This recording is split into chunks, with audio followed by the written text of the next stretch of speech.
Hello everyone, I am Batna Prabha. In this video, we are going to see about soldering. What is soldering?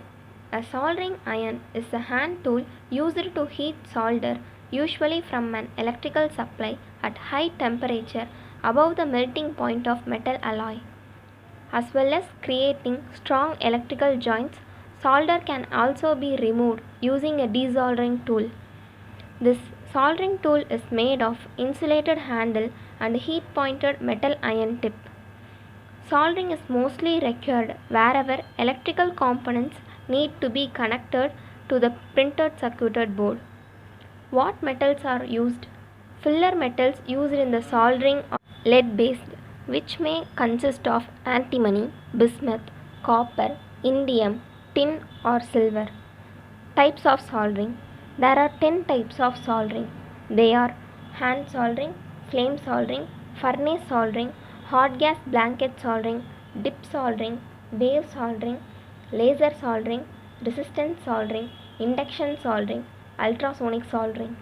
How does it work? A blowtorch or soldering iron constitutes the equipment for heating the base metal and melting the solder and flux. It is applied in the molten state. It is distinguished from welding by the base metal not being melted during the joining process, which may or may not include the addition of filler metal. The iron is heated to temperature above 600 degree Fahrenheit, which then cools to create a strong electrical bond. Instructions for soldering. First, hold a bit of solder in one hand, then a soldering iron in other hand. Once this iron has reached the desired temperature, then the gap between the two components would be filled with the soldering iron. Allow the solder to cool. Uses in industries.